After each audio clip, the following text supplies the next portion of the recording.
And hence, the kingdom people should learn to realign their minds with heaven's culture. We should learn this. Instead of complaining, we should learn to counsel. We should learn to bring it problems to praise. Turn problems to praise. I want to show you some things of heaven's culture. Very interesting story. Chapter 8.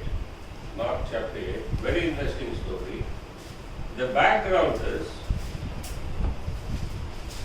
they have left land and are going in a boat, Jesus and his disciples, and the boys forget to carry bread.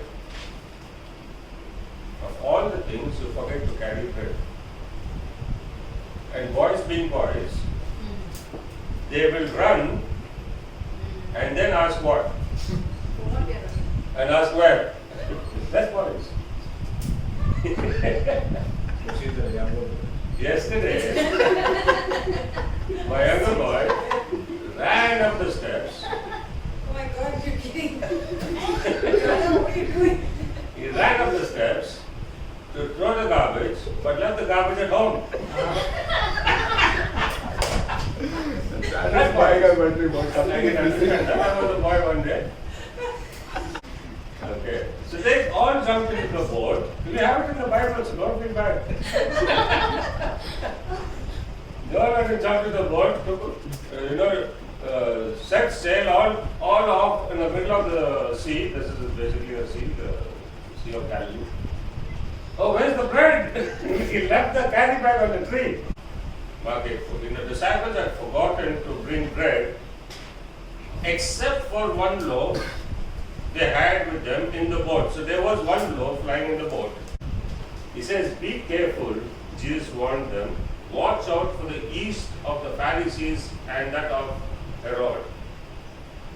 Now, he straightaway talks about the yeast of the Pharisees and the Herod. By the way, if you want, if you're taking, I know you're taking notes, just right there, the Bible, Jesus talks about three kinds of yeast. Okay, so one is the liberal or the casual type yeast. The second is the religious type. And the third is the political type. Religious, second religious, third political. So the liberal or the casual is in Matthew 13, where he spoke about the kingdom of God is like this, and he gave the story of the yeast. A woman took a little yeast and threw it into the dough of flour, and it spread throughout the whole flour. Okay, so that's the liberal type. When you throw a little yeast into the whole into the dough, everything gets influenced. That's the liberal type. But here he specifies the Pharisees and the Herodians. So the Pharisees are the religious yeast, and the Herodians are the political yeast. Now, first of all, let me explain yeast in the context of the Jew. The yeast in the context of the Jew is yeast is used to hasten rotting or spoiling. That's when yeast is used. And so, whenever they talk about yeast, it talks about getting spoiled or getting rotten. Secondly, yeast puffs the dough, and so it is used in the context of pride. And hence, yeast is an idiom in the Bible for sin.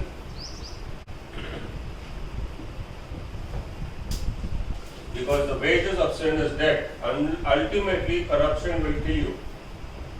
Ultimately, you will be finished. Because we know what yeast does. It spoils the whole dough. And we always thought, oh, we got to throw a little yeast, we should be the yeast. We're not talking in the Jewish sense. In the Jewish sense, you're not supposed to be the yeast. But if we don't know this, we think, oh, he's talking about that we should be the yeast and we will change the society around us. He's talking about the kingdom of heaven, not the world. Okay, so in the kingdom of heaven, no yeast. That's the point. So what we are supposed to understand is, we should understand heaven's culture. That's what I'm coming to. We should understand how heaven works. Heaven does not require earthly resources. That's the first thing. Heaven is not, does not require earthly resources to show earthly miracles. Basically, heaven can meet any demand if you know how to connect with heaven.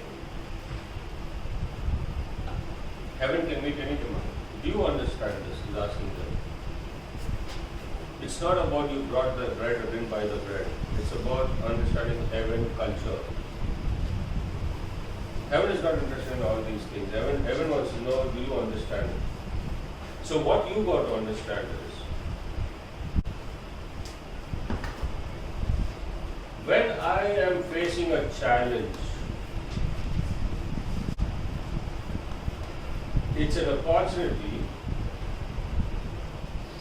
to see heavenly power, and the kingdom comes in power.